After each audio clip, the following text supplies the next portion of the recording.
Welcome to the Morning Skate, episode 199. We're almost at 200 episodes, guys. Actually, coincidentally, we have a big podcast interview lined up for tomorrow, which I think would be the perfect 200th episode. So things happen for a reason, I suppose. That couldn't have worked out any better. You guys will find out more about that later this week. But you got your host, Ked, here, resident Rangers guy, first-class asshole, definitely a pretender. I'm hanging out with Hal, who I'm going to give him some fucking credit, guys. It's 9:39 at night. He's got to work tomorrow. I'm sure he's got the Sunday scare he's going right now. Earlier today, I asked him when we're podcasting. He gave me the I can't do it this week. So I was scrambling a little bit to find it. And then at about 8 o'clock, he's like, yeah, dude, never mind. I can do it. So we hop on. I'm like, what'd you have going on? He's like, I just didn't really feel like doing it. But he pulled through. Hal's here. How's it going, buddy? It's just a little hooky, dude. I'm happy to be here. I'm happy to. I didn't really think about it. 200 episodes. Yeah. You're like an addict, dude. Like you haven't skipped one all year and you got one and now you got like the taste for it. Yeah, I know. That's true, dude. I did kind of remember what it felt like. I usually go on it. Part of me feels like this year condensed schedule, right? So as a fan, as a podcaster, a lot of info coming in hot. Maybe I just need a vacation, no real all-star break to speak of, you know? So maybe I'm kind of lagging a little bit. But two, I wanted to say great. Speaking on the being lazy front, it's great that Aru's our guest coming up. You can bleep that if you have to. We'll be able to take the 200th episode, and it'll be fitting, and we don't have to pretend to come up with like an award show or something that we won't actually do. Because those are because we would have had to like 200. I mean, how 200? That's a lot, man. It's kind of in a weird way something to be proud of, I guess. But you're right, dude. Like, thank God we don't have to like kind of put together like a PowerPoint presentation with all of our executives and like try to figure out what we're going to do for it. No, 100%. And that's like, I don't know if this is accurate, but I was thinking one podcast, right? Usually somewhere like an hour and a half. Usually we have like 30 minutes or an hour before. So, right. So maybe 2 hours we're on each time. 24,000 minutes. We've been doing this. So that's a lot of time that we won't get back. I wonder what what does that equate to? How many minutes are there in a day? Don't do that to me yet. We'll do. Think about that. I'm going to keep talking. Figure out that number if you can. But yeah, guys. So before we kind of get into NHL news, I want to bring up Can I Brands. Check them guys out. Just been fucking hammering the lotion, obviously, and the sleep spray. We have some. I don't think it's new stuff, but it's going to be coming your way. Oh, actually, yeah, it's going to be new stuff. Not from them, but we're going to be doing giveaways in the month of May for Can I Brands. So head on a swivel for that. It's TMS25 promo code. Go head over to Can I Brands. All your CBD needs, 75% in the NHL locker rooms. And what's kind of cool is people have been reaching out to us and be like, hey, like we use it and we like it. We continue to use it. So if somebody else is doing it, like Cool Kids Club, dude, not trying to peer pressure you, but figure it out. So Can I Brands, TMS25. That's the promo code. Hal. That's so it's about 16.6 days of podcasting. It's a lot of days to talk about like Mike Ricci and Adam McQuaid and Dylan McElrath on repeat. You know what's kind of sad? I'm pretty sure I played 16 days of Call of Duty too. So that's a month of your life that you can equate to these two things. Is that a fact? They have like a timekeeper for you? Yeah, I'll look up yours. You're kind of up there too, but yeah, fuck man, that's a lot of podcasting. If you guys want to say thank you, that'd be cool. We're gonna go into NHL news now.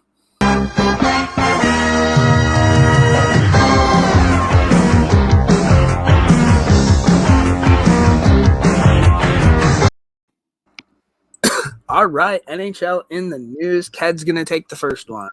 Patrick Marleaus, San Jose Sharks. He tied Gordie Howe's record of 1,767 games played in the NHL. He has appeared in at least one game with 37% of every player who has ever played in the 104 history of the league. That he's played with 3,009 players out of 8,100 people. That's insane. Doesn't really make sense. So I had to like do the math. I guess it makes sense when you realize. Wait. So that's not from Reddit. That's from your brain. No, that is not from my brain, dude. That's from like Twitter.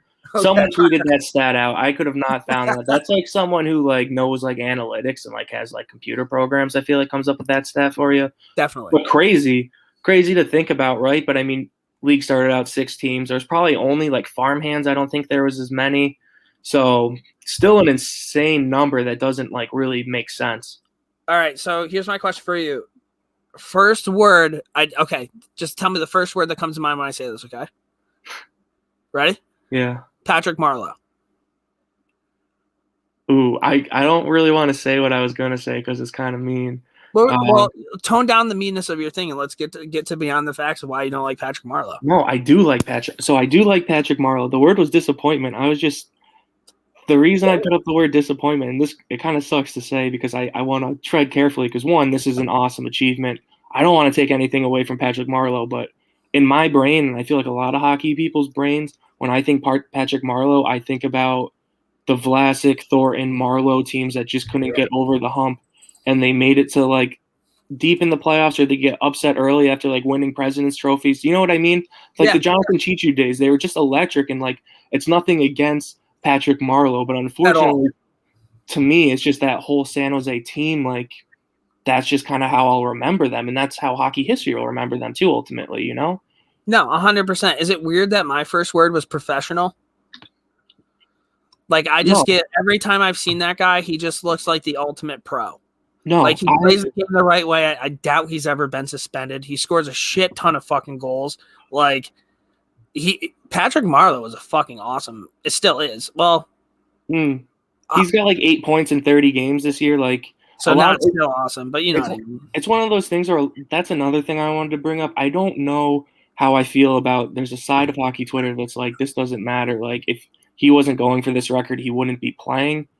I think that's kind of harsh. Like I think. Damn, dude. Holy shit. Yeah. And because people's arguments, like Gordie Howe is a point per game player basically till he retired. Gordie Howe also played 400 games in the WHA. So you look at it that way and like how he was actually like a member of the team and Marleau's kind of like arguably one of the worst players on the Sharks, right? Like I said, like 8 points in like 30 something games. Not really producing like he used to. It feels like he might be there just because of this achievement, but at the same time, like the Sharks aren't good this year. And I know I've kind of talked negatively about Patrick Marleau, and I talked negatively about when he got signed in Toronto. I thought it made no sense because they didn't stick to the rebuild, and I still stick to my guns on that one. I think I was right.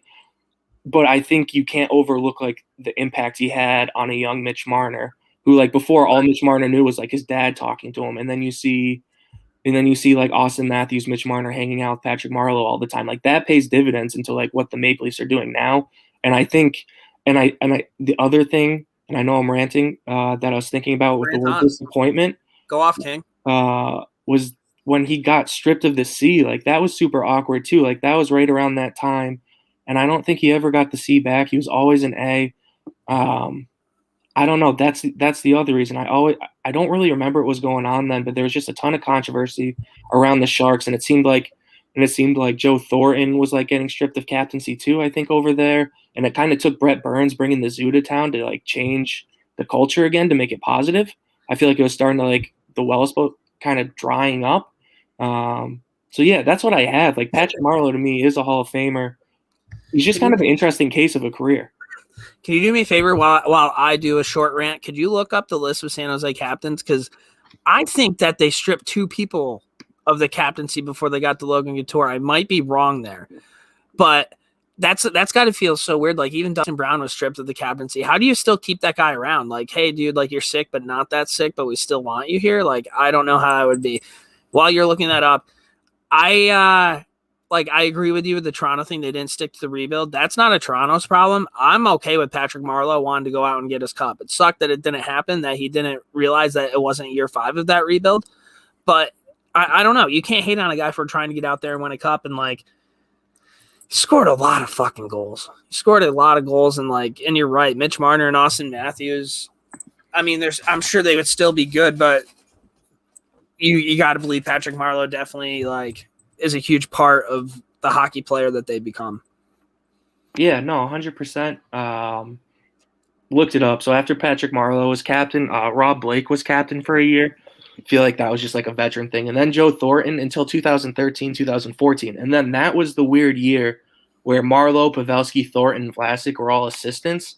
And then it ended up being Pavelski's C. So Pavelski basically passed Thornton and Marleau, who had both been captain. So there was like 3 guys who had all been captain of the franchise on the same team. kind of a weird dynamic. And then Pavelski leaves and they name Logan Couture captain while they've already had 2 other guys on their team that have been captains. Yeah, I think at that point when Logan Couture became captain, Marleau was still with the Leafs, or he was with the Penguins that one year, but Thornton was definitely there, so you're right.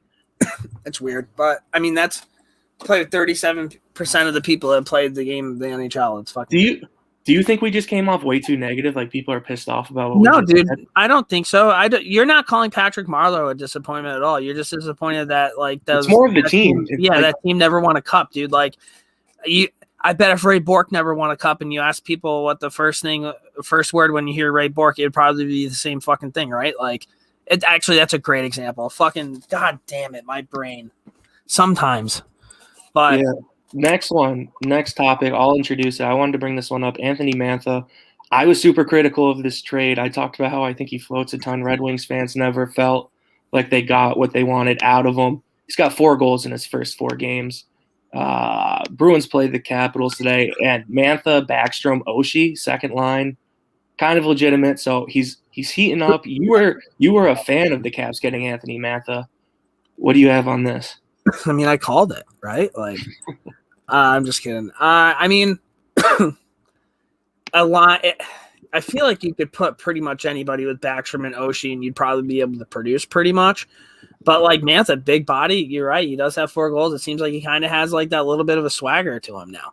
That swagger that I think he first had when he got to the Red Wings. I don't know, dude. I'm so clueless about the Detroit Red Wings. Like, on a list of things that I don't want to do, watch a Red Wings game is up there for me.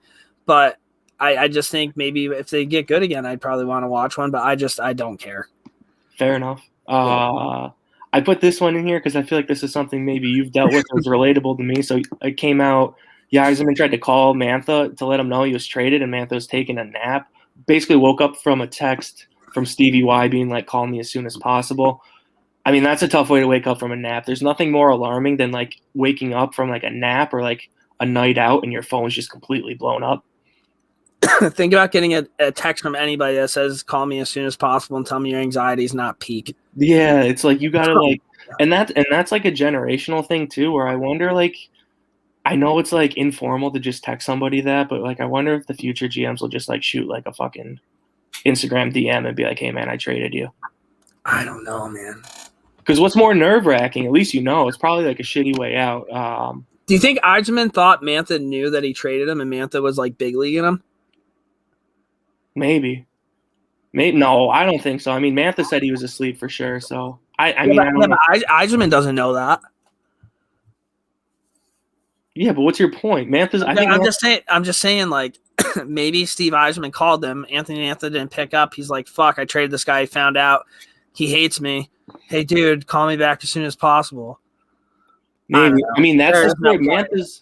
Mantha's the one who told that story, I think. So unless Mantha's trying to control the narrative, which happens frequently, according to us, so that could be the case. Life's about making memories and controlling narratives. And you also put Jacob Vrana had his score in his first game too. Yeah, and the Red Wings won 3 straight. I don't really have a ton on that. I just wanted to shout it out where I think if I could go back, and this is a knee-jerk reaction to my knee-jerk reaction of the trade, if I could go back, I would say I think this is an unbelievable trade for the Red Wings because they're not going to win a cup with Anthony Mantha, and he's a big body whose body's definitely not going to last to when the Red Wings are actually relevant. But I think Vrana is a great player, and I think he's going to continue to score, and that's something that team desperately needs. So that was good to see. Do you remember that one guy from Full Tilt came on, Anthony, the Rangers guy? He just recently wrote a blog about how, like, Dylan Larkin is a player that the Rangers would want to go out and get. I just – like, do you think that Dylan Larkin's on the block? I don't even think that came from him. I think that came from, like, Elliot Friedman or somebody. But, like, you just named him captain. Do you think that they're looking to trade Dylan Larkin? I don't know. Maybe I feel like Stevie Y is a weird one where he definitely could. My initial gut reaction would be no. I think he kind of chose Larkin over Mantha basically in this trade, like on who he was going to build with. But at the same time, if Stevie Y thinks he can get really good value, I think maybe next year he explores at that. Like, I think he's not stupid in realizing they're nowhere close. And let's be real too. Dylan Larkin going to the Rangers instead of Jack Eichel would be like one of the most New York Rangers things of all time. So I'm all on board for that because Dylan Larkin, I mean, I agree with you. I try to watch Red Wing games, but like nationally, they're not on that much anymore because they stink and their fan base is kind of withered, like attendance wise. So I don't think they like putting their arena. You don't notice that? I feel like no, dude. No, it has nothing to do with that. Withered is a great vocabulary word. You think? Yeah, I was kind of scrambling in my brain there. File that on words I didn't think you'd be using today. Yeah, so I don't know where I was going with that. I was basically saying I don't see Larkin enough to rate his complete game, but based on what I see, I just don't know if he's if he goes to another team, is he really like your number one center, or is he like in the like Ryan Nugent-Hopkins range where he's like one of the best second line centers in the league? I know Nugent-Hopkins plays wing sometimes, but do you know what I'm saying? Like, where is he on that level? I'm just not sure because he's never had a sixth center in front of him. Well, I don't watch Red Wings games like you don't, but pretty much every time there's a USA roster, like Dylan Larkin's on it, so I'm assuming he's a fucking pretty good player. I remember being more involved with the Red Wings when like Larkin was like a rookie. Remember he came out and there were like those videos of him being like a kid like shooting pucks in his basement and shit. Like Dylan Larkin he was talked about a lot when he first came up, and like now it's just kind of like he's on Detroit, and you're right, they're withered. So it's like I don't know. I don't know. And also Jack Eichel, great segue. We're going to talk about the Buffalo Sabres kind of before we do that. He had surgery to repair like a herniated disc up near his neck. I'm pretty sure that's all hearsay. That might be wrong, but I'm pretty sure. I don't know if I really want that now. Is that fucked up to say? No, I mean, I didn't think from the jump what you guys were going to give up would make any sense for you. And as a Rangers fan, I don't want to spend the whole time on the Sabres talking about the Rangers, but as a Rangers fan, if I were you, like, you guys are doing pretty well right now, and like I think you're seeing what your young players can do together, and I don't think forward is probably like your biggest concern. Obviously, you have Adam Fox now. Keandre Miller is going to be good, but maybe one more big defenseman, in my opinion. Get Trouba out of there. Get someone who's also I know Trouba had a physical game, dude. So you're probably he's not leaving, dude. We'll talk about Trouba when we get into the Rangers, but that deal he signed, that deal in Kreider is gonna fuck them so bad. Like, unless this ESPN deal allows players to get paid a little bit more, that's not going to be a good one. I don't like the fact, like, I feel like a herniated disc in your neck that you had surgically repaired. I don't know if I'd want to – I don't know enough about the injury, but, like, off the top of my head, that's not somebody that I would want to sign to a long-term deal. Yeah. I'm sure it's been done and shit, but, like, with concussions and all that shit, like, is this a thing where if you just get hit in the head slightly, like, it could alter that and then you're out again? Like, I don't know how that works. I don't know, dude. I don't really understand that either, but I feel like it's 2021. Like, science is pretty good. Like, McDavid's career almost ended. I think Jack Eichel will bounce back. I understand it, dude. I saw Friday Night Lights too. Booby Miles, like you want to know why the neck thing bothers me is because Dale Earnhardt, when he passed away in the NASCAR, he wasn't wearing a Hans device and he had neck surgery earlier that year. So that's why neck surgery which plays back into the role of the T-shirt I'm currently wearing. This Country Time Lemonade Racing Neil Bonnet 51, same birthday as Hal. What is I was pumped to find that out. That's a great celebrity birthday match. The Hans device, that's what they call that, like, neck roll? Yeah, so before they didn't really have that. Now it kind of keeps your neck stabilized. But I don't think he was wearing one, or when they found him, like, it wasn't like connected properly and he had neck. I don't know. I think he was fucked. He hit a wall going 200 miles an hour. I don't know if that's really ever going to be like okay to come back from, but it's kind of funny to think about. Like, Hans device is something that like saves your life, and then you got like a neck guard in hockey which does nothing. And then, like, my personal favorite neck equipment's like a roll. Like, when a linebacker on a football team has that, like, neck, I don't even know what the fuck they call it. It's like a brace or a roll. It's a great look. It is. Yeah, dude. Right, is that not tough? Like, if I played high school football, like, I wouldn't have even been good, but I would have been like, Coach, I want to be the backup fullback, and I want to wear a neck roll and maybe play some special teams. Whenever, like, this is a long time ago. Now, like, when I create players in Madden, I'm a quarterback. But back in the day when I would create players, I'd be like a running back, and I'd make sure he had like one of those neck rolls on, and he would just run over people. That's back like NCAA football. Yeah, I would too, and I'd always make sure that my guy had the bulldog face mask I don't know. Always. Like, you're not tackling that guy. No, 100%. It's just a pure fear thing. What a sports podcast we have going on right now. So Sabres are mathematically eliminated from the Stanley Cup playoffs. Not really surprising there. Like, one of those things everyone knew was going to happen. I did want to touch on it. We kind of talked, I think, positively about the Granados last time. Love the Granados. So Granados now coach the Sabres, the more regulation wins this year. 5 wins in 17 games, and Ralph Kruger 4 in 28 games. Kind of crazy to think about. Like, the Sabres are playing loose. I think right now 5-3-2 in their last 10 games. Like, they're kind of just look like a ragtag group. I don't know how much you have on that. Let me look at this. So Granados won 5 in 17 games. If they went 5-3-2 in their last 10, that means at the very least he lost his first 7. At the very least. Now, also remember, this is kind of like when the trade deadline was kind of going on, right? Like, they got rid of Taylor Hall. I don't know if they made a move before that. Maybe, I don't know. If you're that coach, I'm walking in that locker room, the only thing I'm saying to those guys is, like, listen, like, clearly, like, we're not making the playoffs, but, like, okay, think of it this way. If you go to the bar and you try to wheel a girl who, like, loves hockey players and she asks you what team you're on, like, do you really want to say the Buffalo Sabres? So make that better. That's what I would say. Like, just don't be embarrassed, dude. Go out there and play hockey. Have fun. Like, yeah, and a lot of them are good too. Like, they're high draft picks, and like, I think even like I would like frame it to the players like, this is your like career. Like, it might suck right now, but you're probably not going to get a better chance to get more ice time here in Buffalo. Middlestat, I think this is so funny, dude. Sabres fans are so pumped about Casey Middlestat. Now, I will say I am a fan of Casey Middlestat. I thought it was cool because I remember when he came up and he went to World Juniors and stuff. He played high school hockey all 4 years. He never like got invited to USA national camp till he got to college. Yeah, and like he was kind of like a legend. Struggled for the first couple of years. Sabres fans were down on him bad, and now they're acting like he's like the second coming. So I'm pumped for Casey Middlestat. I just feel like there are a ton of Sabres fans who acted like he was the worst player ever, and in reality, they just need to give the kid a fucking chance. You know, I don't know if you talked to enough Sabres fans for you to think it was Sabres fans. That was probably just a slander I was been giving Casey Middlestat ever since he got in the league.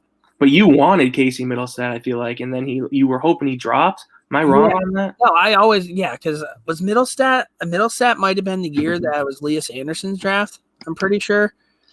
Yeah, of course I did it. He was American. He fucking ripped it up in World Juniors. Like, that was sick. And then, yeah, it's nice to see. And this, like, you have Anders Bjork. He has a goal and 2 assists in his first 3 games. That's pretty sick. 3 games to me, I don't think is enough of a serving size to kind of to feel something out. But if you have 7 goals and 3 assists in your last 11 games, you're buzzing. Yeah, no, I agree with that, and it is. So you guys drafted Elias Anderson 1 pick above Middlestat, right? Which is why you probably hate him, because right now, theoretically speaking, Middlestat would be doing that for the Rangers, and Elias Anderson's in LA or whatever the fuck he's doing. So that's kind of tough. Yeah, I just threw in the Anders Bjork thing just because Sabres fans are pumped. I'm going to like preface this the best I can too, because I'm trying not to be negative. I think I love Anders Bjork, the player. I think the reality is the Bruins are way better with Taylor Hall in the lineup, but I think Anders Bjork, the player, is an NHLer, and he didn't really get a fair shake. And he was in Bruce Cassidy's doghouse a ton, but he's never going to be like an elite finisher. You just have to realize if he's like a third line or maybe second line left wing, if your team's not that great, but third line on a good team, he will do everything the right way, and he goes 110%. So I'm happy to see him get points. He's also still super young, so I could see him carving out an NHL career as a second liner. Like, and he played USA Hockey with Jack Eichel, right? There was like a video that went viral. So, I mean, if Eichel's around next year, maybe that clicks. Who knows? That was the weirdest video. Have we talked about that? Where they, where like Anders Bjork said that everybody sees colors different. And then Jack Eichel was like, "What color's my hat?" And he was like, "Red." And Jack Eichel was like, "Yeah." Yeah, for some reason everybody thought it was hilarious. It was a cool video. But yeah, that's kind of I don't know. I saw Worm earlier today, and he said, "Oh yeah, did the Sabres just win? I think they just won a game today or yesterday or something like that." Yeah. And somebody said something like, "Oh yeah, it's the first win that they got all year," and everybody laughed. So it made me feel pretty good. But That's sick, dude. Yeah, it's sick, dude. Hey, all right. I'll go with this one. Speaking Ralph Kruger, European soccer. I don't know if you saw this today, but there's like huge soccer drama. I don't fucking understand soccer. I play a little FIFA, but basically 12 teams. It's like Arsenal, Manchester City, like the biggest teams in Spain, Italy. They're all leaving their leagues and doing one Super League. Wait, English teams too? Yeah, there's AC Milan, Arsenal, Atletico, Chelsea, Barcelona, International something, Juventus, Liverpool, Man City, Man U, Real Madrid, and Tottenham. Oh, wow. They're all going to a league, and they're basically getting banned, and they're saying some of if their players go, they might not be able to play in, like, the World Cup. Like, it's all this different drama. Why? I don't know. Well, because, like, think about it. It does suck, like, that the Premier League won't be a Premier League anymore. Yeah, it's just going to be like the English league. Like, I don't know. I guess, but like this, they're making an NHL. They're making the best players in the world playing, like, so we don't have to wait for fucking World Cup. Like, dude, those games will be sick. I guess. I just think there's something. I don't follow soccer enough, but I think there's something like historic about soccer. Do you know what I mean? Like, to us in America, it makes sense, but I feel like to some dude like sitting in like a pub in like England right now, he wants to kill somebody. Like, good point. If you're a fan of like Norwich City or some shit, like, and also like Arsenal, I think stinks, and they got into the league, and they like can't even like win a game in the Premier League. Well, you can't have everybody be good. Really. So this is my question to you, and I could have done 6 teams because I think it would have been easier, but I said hypothetically, if this happened in hockey and it was like the KHL, the Swedish league, the Finnish league, and they did like a super league, what would be the 5 NHL franchises that you think would get into the league? If you want, I can go first. Oh man. It'd be the original 6 minus somebody, I would think. Yeah, so I thought about this a fucking ton, and I think you're probably gonna hate my answer because the original 6 teams all came up when I thought about it. 5 teams. I would probably want at least 2 from Canada. The 2 from Canada are gonna be the Maple Leafs and the Habs, right? Like all day, every day. Those 2 teams have to be in there. They make a ton of money, and then you look at the 4 teams that make the most money in the USA. I'm listening. I'm just grabbing the water. It's the Rangers, the Bruins, the Blackhawks, and the Kings. And I was thinking about it like as a homer, I wanted the Bruins, but I think Rangers are an automatic, so that's 3. Why are the Rangers an automatic and Boston isn't? Because the Rangers are way more profitable, and it's New York City. And then I think about it. Like, but dude, think about all the championships Boston's won over the last like 20 years. We've won Boston's. I'm not just talking about, if we're talking about like platforms beyond, like Boston, it's like we're talking cities. I don't really even think we're talking like teams, like players that you'd want your major like fucking cities in it, and you'd want like Toronto, Montreal for sure. Chicago, I think, is another. Chicago, New York, and Boston would probably be mine. So my only beef with that is like I feel like, and I said this name earlier, but they make a ton of money. They have pretty good fan bases. The Kings, like you need like a West Coast team, I feel like. So I might go Kings over Bruins, just geographically speaking. But I just thought that was an interesting hypothetical. I had no idea this was going on. This is it happened today, dude. People are fucking. This is major news, I would think. Yeah, I don't really understand it. So if you actually like soccer and you just listen to me talk about it, I really apologize. But it seemed like something that like if that happened in hockey, I don't even know what the equivalent of that being in hockey would be. Like because like the NHL is so much better than the other leagues. Like you said, all the best players come here, where it's different in Europe. The only thing that always interests me, and people bring this up all the time, and I know it'll never work, is if like AHL teams, there was a relegation system. That'd be sick. But that'd be so fucking cool. Yeah. What, you get relegated to like the coast? From the AHL, yeah, because the English that would be cool. 5 leagues, so like AHL the coast, that would be tough. Like, you imagine if like an NHL team fell to the Fed? Did we ever figure out why the Fed was in trouble? No, I didn't. I don't know. I'm not touching that. The Fed's always in trouble, I feel like. That's true. Bring it back. Connor McDavid has 70 points in 43 games. We don't really have much to talk about this other than like, wow, that's fucking insane. Really good, right? I think to me, like, I know like Marchand's got like maybe 50 points, or like Pasternak has like 38 or something like that. and you put it in perspective to the superstars on your team and then see that he's like has like 30 more points than them, it's insane. I don't know. It's if we're going point per game, I'm pretty sure it's McDavid, Draisaitl, and guess who's number 3? Panarin. Is there like a little bit of a gap there? Well, Panarin missed all those games because remember with, I forget his name, the KHL guy said he beat the wheels off somebody. Oh, yeah. Yeah, I forgot that Panarin was in hiding. Do you think people are like saying that if Panarin didn't miss those games that we'd be in the playoffs, and I don't know what to say.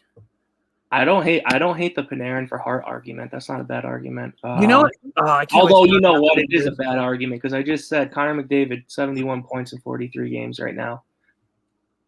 I mean, dude, that's insane. Like, whoa, how could you equate that? So usually in a regular season, there's 41 games would be half of an 82 regular season thing. So he's looking at almost 140 point season, dude. Like, insane. It's been a while. Those are like 1990 video game numbers. Yeah, that's like creative pro. Like when you like, dude, you just simulated the season. Jason Allison just had 101 points for the Boston Bruins. Yeah, never makes any fucking sense. Next, Oliver Ekman-Larsson. I thought this was cool. I'm gonna say this girl's name wrong, so I apologize. Basically, there was this Leighton Accardo. She was a 9-year-old girl who's a Coyotes fan who died November of cancer. And basically after the first period, Oliver Ekman-Larsson got interviewed like at intermission. They were down 2 and he guaranteed a win basically in her honor. And the Coyotes came back and won 3-2.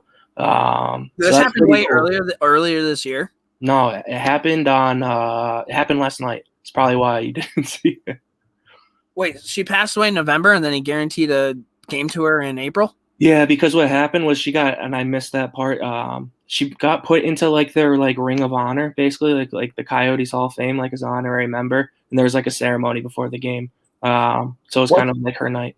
What's a cooler name, Hall of Fame or Ring of Honor?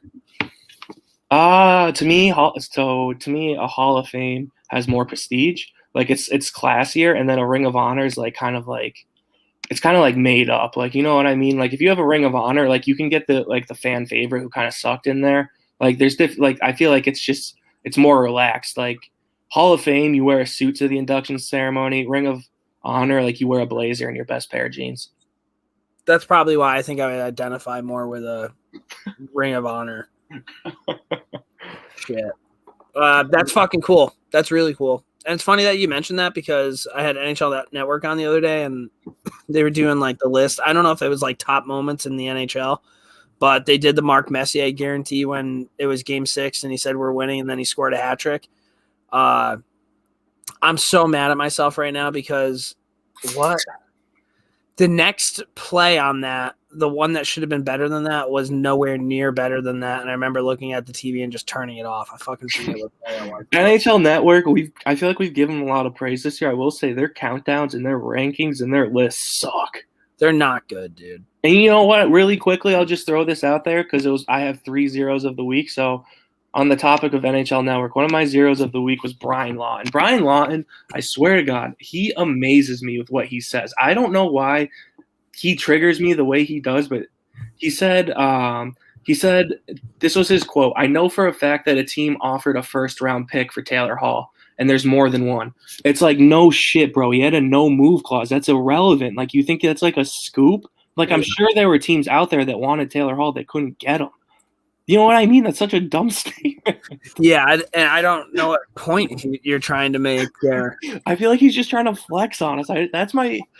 He's just trying to flex on us. Brian Lawton is in my head. He's in my kitchen. How can we start doing things where, like, let's say the next time a Taylor Hall situation just happens, can we tweet out on our account, I know for a fact that this team was offered a first-round pick before Brian Lawton does? Yeah, I could. That's a good one. Get our cloud up, dude. Get our cloud up a little bit. And then I think you put down also shout out to Hal. He did the doc. You're a fucking legend. I think we have a Calder race going on. Yeah, I didn't know. I just wanted your opinion on this. Jason Robertson of the Stars kind of out of nowhere this year. I think he started in the A. He got called up. A lot of people know his brother, Nick Robertson, who's that little kid for the Leafs who, like, led the OHL in scoring last year, and now he's, like, on the Leafs taxi squad. Couple California boys. I think Robertson, I guess, dropped heavily in his draft. He got drafted 39th overall in 2017. That same Elias Anderson draft probably would have been a better pick. 32 points in 38 games. He's playing on a line with two hockey players I love. I know the Stars have sucked this year, and this shouldn't be your first line, but he's playing with Rope Hintz and Love Joe Rope. Pavelski. I fucking love. Oh, what a line! Yeah. Holy shit! Imagine being a rookie and that's like the line that you get to play with. I love your centerman so fucking fast, and then your Wiley vet over there scores every time he touches the puck. That's pretty sick. So he's kind of in a sick setup, and then you look at it in the Calder race. Kaprizov's kind of cooled off a little bit. He's got 36 points in 43 games, and you have Robertson 30 and 38 games, 32 points. 11 less games, he has 2 more points. 4 more points. Oh, Kaprizov has 4 more points, but okay, yeah. My bad. I thought Robertson had 38. Never mind. My question to you, like, I don't think Norris, Stützle, Ty Smith, I don't think any of those guys are going to catch those two. No, I think Kaprizov is probably the favorite because I still don't feel like people even talk about Robertson yet because he's playing for the Stars, and I feel like Kaprizov's kind of like the hot commodity. But if Robertson passes Kaprizov in points this year, like, I don't know. To me, Jason Robertson would be the answer. Less games, more production, playing first-line minutes, trying to will the Stars kind of like to a playoff berth. I don't know. That's my take. Fuck. I got to look this up. What is it? Talk it through. Minnesota Wild starting lineups. Because I know Kaprizov, he's playing with Zook, but I forget who their centerman is. I think it's Victor Rask. Yeah, it is, which is kind of crazy that Victor Rask is their first-line center. I didn't know that. That's kind of a tough look. So, like, I would think that Robertson would put up more points playing with Hintz and Pavelski than Kaprizov would with Zuccarello and Rask. And that's not a knock on Zuccarello. That's a knock on Rask. I want to be clear. Yeah, no, I agree with that, and I get that point. I think you tweeted out Zuccarello's stat line, or you favorited a tweet. It's unreal, dude. That guy. Yeah, dude. Remember when the Rangers got less for him than what Ottawa got for Ryan fucking Dzingel? How'd that work out? I knew that. Do you remember me being pissed about that? We still hate Dzingel. Oh, what a dick. Really quick on Minnesota Wild talk, too. I saw a highlight from their game Saturday night. Nico Sturm, who lit it up at Clarkson like a couple of years ago. He's like their 4th-line center now. He had just a classic wraparound goal. Wow, you don't see them that often anymore. That's what I was going to say. Just a clean wraparound where they like fake the goalie out and then go all the way around for the nice tuck. Like, you don't see them often, and it's kind of beautiful to see when you do. One of my favorite goals to score back in like playing like real hockey was a wraparound, but you got stuffed on that post, and then you just start fucking hammering away at that puck, and it just eventually goes in, and it always causes a scrum. So not only do you score, you also your hands are up, dude. Like, fuck, man, I miss that. And you mentioned Sturm. Is that the son of Bruin Sturm? No, I don't think so. And they're both German too, which is even weirder. Okay, well, there it is. So I don't know, but it'll depend on what they end up finishing with. But I would think Kaprizov's a little bit more important to the Wild than Robertson is in Minnesota. Yeah, he probably is at the end of the day. You're right, but it's just like watching like a 2nd-round pick in his first year go off is a good thing. And like, I'm pretty sure his brother was drafted by the Leafs. Yeah, I talked about that. Yeah, he was that little kid. So it would be really funny if the Leafs guy doesn't have a great career and this guy does. Leafs fans will fucking freak. Like, how much added pressure is on this Robertson kid now in Toronto? Well, I feel like too. So Nick Robertson, like he was, I think he was a 2nd-round draft pick too, and he was actually drafted after his brother. But because he like led the OHL in scoring last year, he was kind of like regarded higher. But yeah, So the weird thing to me is Jason Robertson, the Dallas Star rookie, is 6'3", and then Nick Robertson, the little brother, is 5'9". So it's like, how often do you have 2 brothers? One's 5'9", one's 6'3". How the fuck does that work? That's Seriously, like me. do you know any set of brothers that are that far apart? Bro, that's like me walking around with Clap. Right, and you would be And brothers. we would be brothers. I would be so fucking pissed if my brother was 6'3" and I was 5'8". I need to get the stat line of his dad and mom too. Like, how does that equate? I don't know, dude. I would be so mad if I had a brother that was 6'3". I know, right? Because that's the other thing too. Is like I think Nick Robertson's probably arguably still the better prospect. Maybe I'm just buying the hype, and it really is talking about prospect, dude. I'm just talking about like chicks love tall dudes. Like you on TikTok, they always have like those. Oh, you need to be tall, and it's like, oh, I'm out. Yeah, no, I get what you're saying too, but from the same time, like as a hockey player, wouldn't it piss you off if your older brother could just like how much easier is it to transition in the NHL as a 6'3" rookie compared to a 5'9" rookie? I think it would depend. Like if you're 5'8" and you're flying and like you're supposed Which to he does, be prospect, then maybe that's kind of cool. Where it's just like, yeah, my brother's a big dope, but it looks like this kid's fucking lining it up too. So I don't know. That's the Calder talk. Calder talk. Moving on to the Rangers. I want to preface this with we just beat the Devils 4th straight.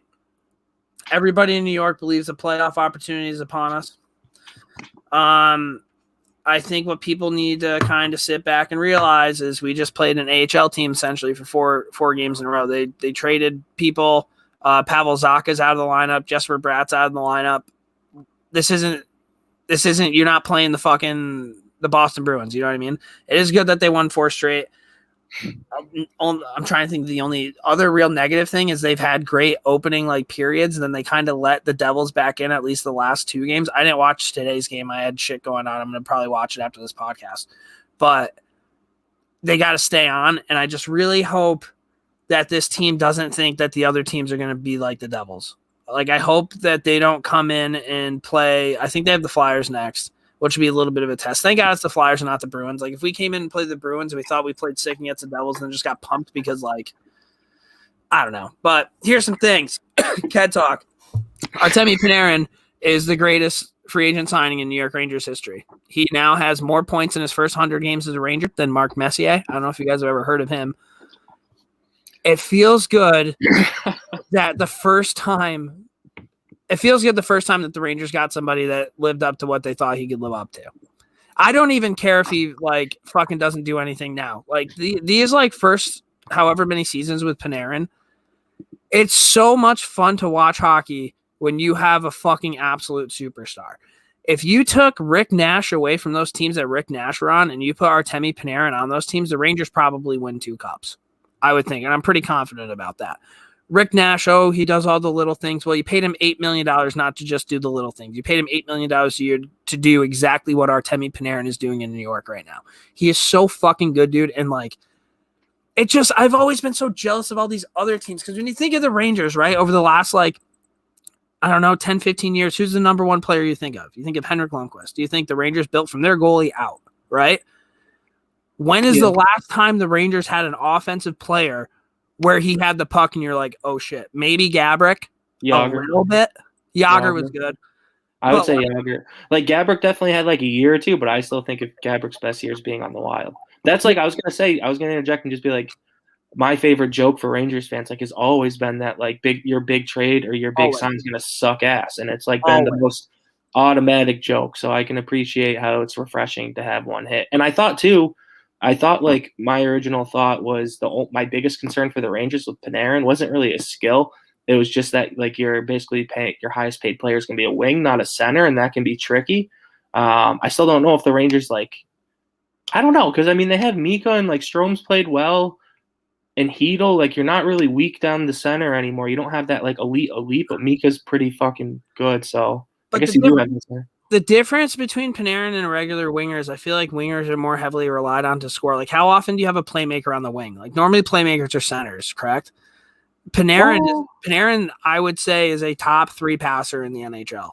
Yeah, but I don't think it's that uncommon, though, because if you look at guys like I feel like Johnny Gaudreau is more of a passer. He's a winger, like Paul Kariya. Like, you definitely have, like, fast wingers who are, like, Artemi Panarin is so much better than Johnny Gaudreau, though. No, I understand, but I'm saying there is a stereotype there, and I think – and I get what you're saying, but the difference between maybe some wingers where I feel like a lot of wingers like feed off their centers off of like breakouts and stuff where But the puck goes through Panarin when he's on the ice. Yeah, but that's the thing. But he can do it. Like instead of because if you listen to this podcast, you probably played hockey before. The breakout's simple. Defenseman goes behind the net, he grabs the puck, he passes it to the wing on the board, who hits the center, curling in, and then you're out of the zone. Or you go up to the middle of the center and then over to the fucking winger. They give the puck to Panarin, and everybody just fucking flies. Like he's a one-man breakout, dude. It's insane. That's the first thing. You talked about one of your zeros, so I'm gonna talk one about my heroes. I went over to Fever Boy Rex's house the other day. Shout out to the Awesomes. Mrs. Awesome's going to be retiring this coming up soon. So quick shout out to her. She's fucking pumped about it. I'm really excited for her. So we go to Wings Over to put in a wing order. It's supposed to open at 11. We get there at 11 o'clock. Nobody's there. We wait until 11:20 and then we're like, fuck this. So we ended up getting Marino's, which is like a Saratoga staple for pizza. We got a large pizza from Marino's and then we got 60 chicken wings from Trotters, which is unreal. So as we're placing the order, the person who works at Wings fucking pulls into the parking lot at 11:25 with giant earphones on and then opens the store. While we were waiting there were 5 different people that went to Wings Over to order food and they just left. And this is the same lady that I wrote that review about not that long ago. I don't even remember you telling me that. So I actually sent an email to Wings Over telling them to figure their shit out. But went over to the Awesomes. I mean, what a great game. This was the third game of the four games that they just played. Brendan Smith, I want to bring him up. Really quick, before you talk about Smitty, okay. I just want to mention it's a really hard feeling to fall in love with a restaurant and for it to be kind of like a staple of your town, maybe 10 to 15 years. And they didn't close or go out of business or anything like that. They just started to suck. They just don't care. They just don't care. And you nailed it. Guys, we went to this place pretty much after every single high school hockey game we go over to Wings Over. And if anybody's never been to a Wings Over, you walk in, and when it first opened, it was awesome. Everything's chrome inside, the tables, the chairs. It's so fucking cold in there. It feels like you're in an airport hangar, which is probably why they did that. The wings were saucy. They were crispy. Now you walk in, it's muggy. It's dark. It doesn't seem like the chrome's been cleaned in the last 3 years. It's so fucking disappointing, dude. It's so disappointing. I know. I'm sorry. Brendan Smith. Ever since they got rid of Lemmy, the Rangers need somebody to step up in terms of not an enforcer role, but in a role where it's if you fuck with us, I will fight you. And Brendan Smith's done everything and more. I love that guy, dude. You're gonna hate what? You're gonna hate this take, but Brendan Smith's way cooler than Brendan Lemieux. I don't hate that take. And I don't want to. I'm glad I can get this off my chest. I appreciated the role that Lemieux played for the Rangers, but he was never that sick. And I think looking at that lineup, I'm just thinking theoretically, if my team played the Rangers and someone threw a dirty hit, I would expect Smith to do something before Lemieux. Yeah, no, 100%. I think I was more hopeful that Lemieux would turn into his father and just be a fucking rat, and he just never really did it. Just not I think. I still like Lemmy, but he just, I don't know. Would you say he just wasn't consistent about his rattiness? I don't know if it was that. I don't know if the coaches told him that he couldn't do this, because when he was in Winnipeg, he got suspended for elbowing Vinny Trocheck in the head. So the rat is there. It's just not. I don't know. Yeah. But Smitty's been lights out. I've come to a realization: the next New York Rangers jersey I get, I'm gonna get a Ryan Lindgren jersey once they lock him up. Just tough as shit, dude. I've talked about this before. If I ever have a kid and he asks me what a compete level is, I'm just going to show him videos of Ryan Lindgren. He's fucking you would have loved him on the Bruins. And one of my favorite parts of the whole Ryan Lindgren career is they had played the Boston Bruins and Marchand came out and said, who's Ryan Lindgren? He won't have a long career. Fuck yourself, Marchand, because this guy's going to be in the NHL for a very long time. And I love him, dude. I don't understand how he pisses everybody off the way he does, because it's not like he's throwing these super dirty hits or anything like that, but he'll go with anybody. So I liked him a lot. The kids' line's playing pretty well. I think Georgiev got hurt tonight. Again, I haven't seen the game, but so it's just Durkin had to come in. Yeah, I mean, Ranger fans, just tone your expectations because I'm worried that people are going to think because we beat the Devils 4 in a row, we're going to make the playoffs. I will say this. They're in a way better shape right now than I thought they would have been in. So that is good. Yeah, that's kind of what I have on the Rags. Do you have any other questions for me regarding the Rangers? Probably not. No, not really. The one thing I did want to bring up, though, and I'll just transition this into the Bruins, and I'll go quick because I'm sure people don't give a fuck. Looking at that division, I know you guys are 7 points back of them and 8 points back of the Islanders, but I mean, Pitt or the Islanders have enough time to kind of fuck up too. It's not just the Bruins, like kind of a tight race. So as a Rangers, if the Islanders blow it, I would be. I don't know what we do. Yeah, I don't know if that's actually a possibility. I'll throw in a second zero of the week, so then I have 1-1. My second zero of the week is just Paul Mary without a beard. Like, I understand why the guy had a beard now. He looked a lot better. And it's no disrespect to him. He looked a lot better without the beard. A lot of people are upset that he had to shave it, like they're personally upset. I'm not really with that, but I do think Lou Lamoriello is kind of a hardo. Like, I don't know. It's like Yankees, Islanders, no beards. Do you have any opinion on that? Who did you see the Yankees got that guy from the Texas Rangers, the second baseman? He was the guy who punched Jose Bautista in the face. Oh, he was all about a beard. Odor or whatever? You should look up a picture of him because he looks like a fucking alien. And I was gonna ask you, who do you think looks sweeter, Odor or Paul Mary? Because Odor looks Ooh, I mean, Odor kind of looks like a crazy person, but if I didn't see a photo of him without the beard, I wouldn't have a comment on it. I will say he looks a lot less tough. You know what I mean? So much less tough, dude. That guy wouldn't punch Jose Bautista in the face.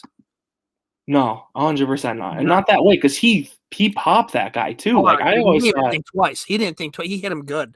Odor's kind of a wild card, and I just thought the same thing with Paul Mary. I think he's been playing well for the Islanders, but it's kind of sad to see. It's like kind of like a pup lost a step, you know?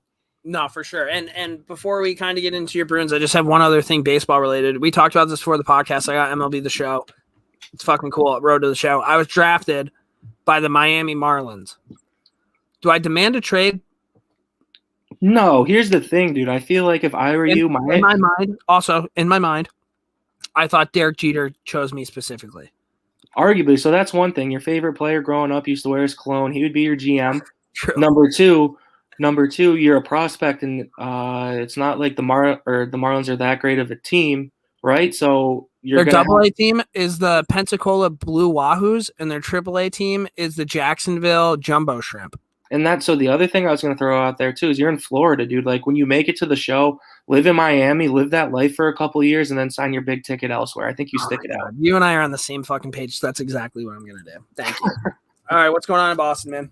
Not much. I'll keep it short. Taylor Hall's got 2 goals so far since he came over. I was kind of nervous he was going to be like Rick Nash. How does he look? Is he making a difference? Like, cool, he scored 2 goals, but like, is he noticeable on the ice? Does he look good on the power play? Like, so his first couple of shifts, his first couple of periods were tough. Every now and then, like Taylor Hall to me, he's so fast that sometimes when he's not sprinting, he just looks like he's not trying. Yeah. But he's like in position. Do you know what I mean? Mm-hmm. Things that I've noticed about him though, like breakout, like he can skate, he can break it out himself, or he throws like crisp passes. David Krejci's looked a ton better with him on his wing, which is the biggest positive because basically what happens, Krejci usually brings the puck into the zone, he holds up, and Hall's always flying down a wing. So that's kind of good. And the other thing I noticed when Taylor Hall can back check, like when he uses that speed for positives like that, and it's not like Rick Nash plays a 2-way game. Like I noticed like explosive back checks. Yeah. You know what I'm saying? And that's awesome to see. So I like it. I'm not sold on. Has he thrown any monster hits yet? Because he's thrown a couple hits. He can actually hit. Yeah, do you remember that? I forget who he caught coming behind the net that one year, and he just absolutely killed him. So I don't know. No, was it Virtanen? Somebody on the Canucks. Right? Could have been Virtanen. And then they fought over the dead guy. Yeah. That was wild. Which is kind of cool that he has that edge, I guess. I don't know. I like that he's wearing 71 and he's on the second line. It kind of shows like I hate that. 71, you don't like that number? 71 is, oh, look at me, I'm the new guy in town. Like, wear 17. Wear like a fucking normal number. Okay. I think it's kind of funky. I don't really mind it for some reason. I bet the locker room was in shambles after that. So yeah, I don't. So far, it's going good. I don't know about long term yet, but we're definitely a better team. Like offensively, the depth's there. Craig Smith's playing on that line. I thought he was going to drop to the third line, but Craig Smith, 18 points in his last 16 games. I talked about him at the beginning of the year. I said he just looked like a hockey player. Good pucks. He just he has this weird style about him, and he wasn't really producing at the beginning of the year, but last 20 games or so, pretty much every night he's noticeable. He works hard. I don't know. I like Craig Smith. Pucks on that. Do you think that there's anybody in the world that if you ask them who their favorite player is, they say Craig Smith? I bet you. So I've thought about this. So yes, I do. And the only reason I think that is Craig Smith. I got to look it up because I don't want to misquote myself. He's a Wisconsin guy, right? So he's from Madison, Wisconsin. He played for the Badgers. So right there, I bet you there was a kid that grew up in Madison from his hometown. He was captain of the Badgers. And then I think he spent like a tad bit of time for Milwaukee in the AHL before going to the Preds. So I just think there's definitely some kid in Wisconsin that fucking loves Craig Smith. He's actually lived a pretty cool hockey career. I mean, he was in Nashville that whole time, and plus, dude, being from Wisconsin, playing for the University of Wisconsin, that's fucking pretty cool, dude. Like the Badgers are a really good hockey team, and then you got to go to Milwaukee, and that probably sucked. But then you go right to Nashville. Like Nashville would be a top 5 team that I would want to play for in the NHL in terms of living. No, 100%. And also pretty close to Wisconsin. So shout out Craig Smith. Nashville's close to Wisconsin. Not really, I don't think, but it's direct shot. It's not across the country. Okay. I don't fucking know, dude. I kind of just tossed that out there. You asked me about this guy a couple times. Curtis Lazar. One other question regarding Taylor Hall. When can I ask you if you want to resign him next year? When will you know? When the Bruins get eliminated. Oh, dude, no, fuck that. I'm gonna ask you in. I can't, dude. I can't. I if the Bruins don't make the playoffs, then 2 weeks. 2 weeks. I'm gonna ask you in 2 weeks. But it's all gonna depend on how he looks in the playoffs to me. That's all I'm gonna give a shit about. All right. But you can ask me in 2 weeks. Curtis Lazar, he's brought a ton of energy. I like Curtis Lazar. He's kind of woken up. Corrali and Wagner have both sucked eggs this year. They're two of my favorite players on the team, so it's good. They kind of have the juice back in them. They're throwing the body, pucks on net. I like Lazar a ton. I'm happy that he was kind of the throw-in in that trade because I think it kind of changed our team. Mm-hmm. I don't know. Do you? Bro, I don't think he was a throw-in at all. I think your GM purposely asked for him. Yeah, I'm happy he did. Speaking of other trades, Mike Riley, I still have no clue who he is, but I like him a lot. Is he still good? Yeah, he had a couple turnovers today, but overall, he's just so smooth with the puck on the breakout. He can break the puck out. Defensively, he doesn't throw the body, but he's got a good stick. He's sound. Do you know what I mean? Yeah. And he can skate so people don't blow by him. So he's just kind of that modern day NHL defenseman. Nothing crazy, but if I don't notice Mike Riley, I'm super happy with Mike Riley because our D's been kind of a fucking circus this year. Do you have him for a few years? How old is he? He's 27. He's a UFA. He's old. Yeah, and this is his big break. Oh. I look at it every now and then some D flourish later. I think he's going to get paid. If he keeps playing like this, he's going to get paid. So I don't know if that'll be the Bruins or somebody else. Where's John Moore?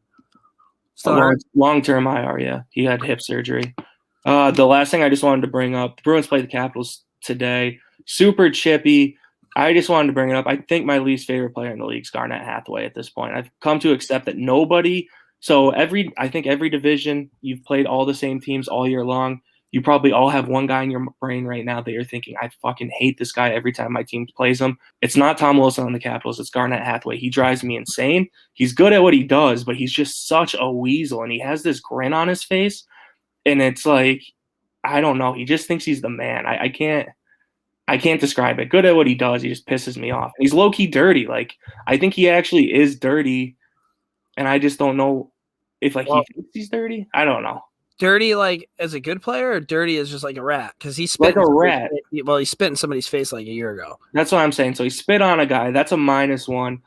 Today he boarded Tenorti, who went into the board's face first, and oh my god, dude! Tenorti the new Adam McQuaid. It's tough, dude. I feel bad for Tenorti. That was a tough one. Wait, he what got happened? kicked out of the game for it though, so it sucked because there are no fireworks because he got kicked out. That kind of stunk. Wait, so what happened? I missed that because when you said Tenorti got hurt again, I just thought of McQuaid. Tenorti kind of turned last second. He was kind of far away from the boards. Hathaway kind of hit him from behind, and then Tenorti fell face first into the boards. And was there blood? Yeah, profusely. Oh, God. So shout out to Tenorti. That sucked. I'll get on front of this too because Bruins Twitter was all over this. Tom Wilson elbowed Sean Kuraly in the head, but Sean Kuraly was like falling, and it was really awkward, and I don't blame Tom Wilson for this one. And I think if you do, you don't really have ever played hockey. Yeah, you're just kind of reaching for the – it's like it's so easy when somebody's been suspended so many times that any little thing – Well, that's the thing, dude. It's like when I saw it, gut instinct, when I saw the hit, I was like, I hate Tom Wilson. This motherfucker threw another headshot. And then I saw the replay, and I was like, just a awkward hockey play. Sucked for Kuraly, but he came back, so all's good. Any fireworks after that? No, not really. I mean, pretty much right after that, Hathaway threw that hit, and then the refs threw him out, and the game kind of quieted down from there. Do you remember when Brad Marchand killed Lars Eller? Yep. Was Tom Wilson on the team then? Yeah, I don't know. I mean, I don't. Did they ever pay for that? Did they ever fight again? I don't think so. I think Marchand might have fought Eller a second time. I think Eller challenged him again. I don't know if I remember that incorrectly, but I think Marchand did fight somebody else. Yes, he did. Eller challenged Marchand again. I think Marchand won, but it was like a shit fight. Because I remember that was the same year that happened, and then didn't somebody sucker Aaron Ekblad? Max Domi. That was like the most disrespectful thing. It sucks because Ekblad had such a good year. Shout out to him, and then he had that terrible injury. But I remember we came on this podcast and we basically said Ekblad might have to end his career because like Max Domi was so disrespectful. Side note, I saw a photo today. I don't know if it was a concert or a sporting event or something, but Ty Domi was sitting with Tom Brady in a press box at something. What the hell is that? How is Ty Domi rub arms with those people? Wait, Ty Domi or Max Domi? Ty Domi was hanging out with Tom Brady, like chuckling. I mean, when you think of hockey, if you ask anybody who's a hockey fan, I would feel like 90% of the people would know who Ty Domi is, right? Yeah, I guess. Like he was tough as shit. He had a hell of a career. 100%. But do you really think that Tom Brady knows who Ty Domi is or like cares? I feel like Tom Brady hangs out with like Bezos or like people like that. Like he like goes to the Met Gala. Like I don't think Ty Domi like rubs shoulders with like the fucking Illuminati. But Tom Brady would definitely hang out with Ty Domi over like Basil McRae. Yeah, I guess, dude. Right? How did you just go to Basil McRae? I don't know. Just felt right. But yeah, dude, Garnet Hathaway, like even when they play the Rangers, like he's that guy that you just wish somebody on your team would just punch in the fucking face. Like, yeah, that's the easiest way to describe that. And guy. you can tell everyone on your team wants to punch him in the face too. But nobody does. Right. Well, I think someone fought him. Nick Ritchie fought him the last time the Bruins played. That was nice. That's your boy. So teacher. How's he doing? Struggling, to be honest with you. He's kind of on a cold streak. They moved him down to the third line. He played some fourth line minutes. Wait, you remember when Milbury made fun of a Ritchie for being fat? Was it him or was it his brother? It was him, not his brother. Isn't the brother? Wait, isn't the brother fat too? No, his brother wasn't fat. His brother was just bad. Okay. Stand corrected. All right. Little Bruins talk. We really only have one more segment, and we've pretty much done all of our heroes and zeros. Do you have anything else with that? Yeah, I'll do a hero and zero really quick. Hero of the week. Wait, hold on, dude. Hey fans, this is Dominic Moore. I'm just going to take you guys through a little bit of the behind-the-scenes stuff here.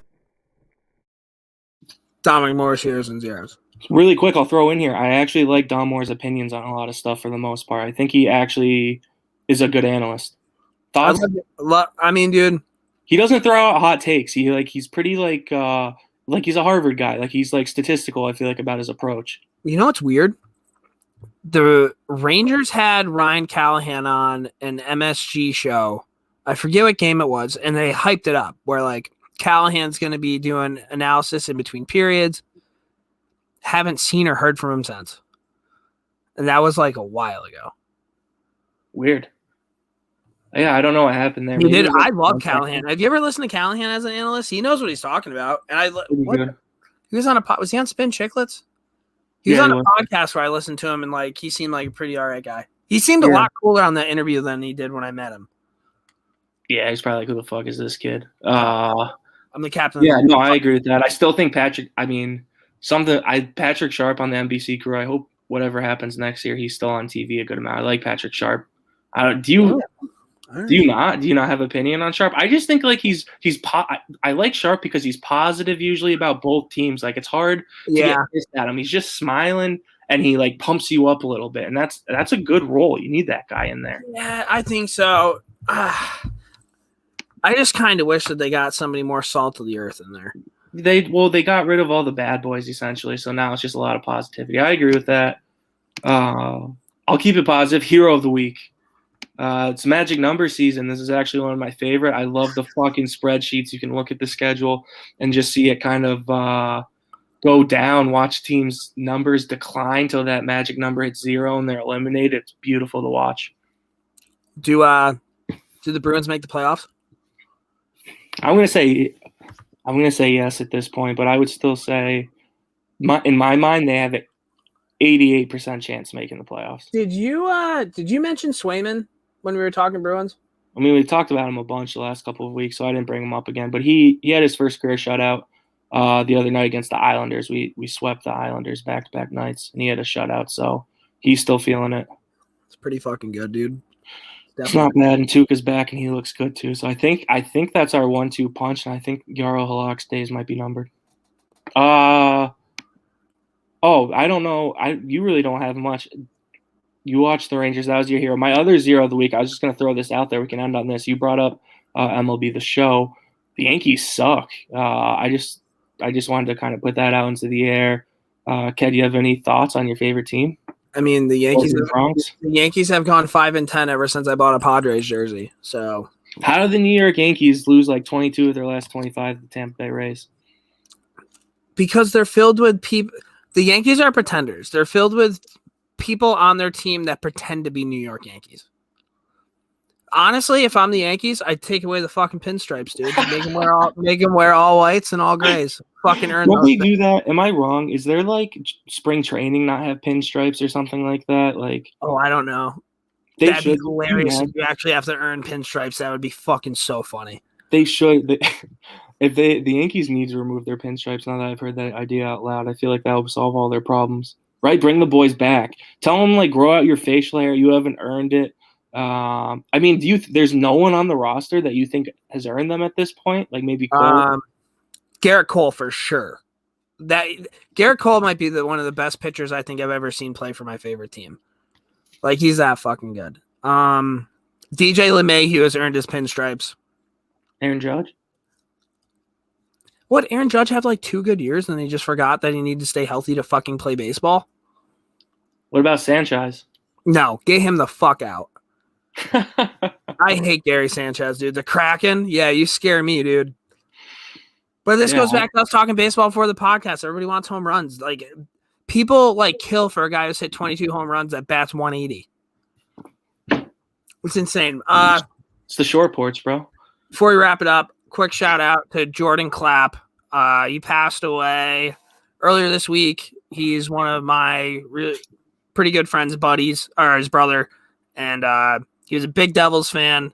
I went to the wake today. I walk in and there's a fucking New Jersey Devils Clapp jersey there. I was like, that's fucking cool. Really, really sad stuff. He was just a fucking great kid. So shout out to the Clapp family. Getting emotional. This sucks. But yeah, that's what I have there. And then I'm trying to think. It's pretty much all I got. Anything else? That's it. Shout out to the Claps. Yeah, I don't know if I have anything else. Shout out BizDev Dale. Hope you're doing well, dude. Any thoughts on that? Shout out to the podcast that was released earlier this week with Pat McAfee making a guest appearance. That was cool. That was cool. Fucking Disco and Jenkins, man. And Disco and Jenkins are so cool about it. Like, hey, can you set us up? So we set them all up and everything. Like, easy peasy. I love seeing that shit. That was really cool. I don't know why I was going to – Mike Ruzzione's coming on the podcast. That's going to be episode 200. So he won us a gold medal. I don't know if you guys have ever heard of the USA team winning a gold in 1980, but that'll be fucking cool. But yeah, that's kind of all I got. And Hal, thanks, man.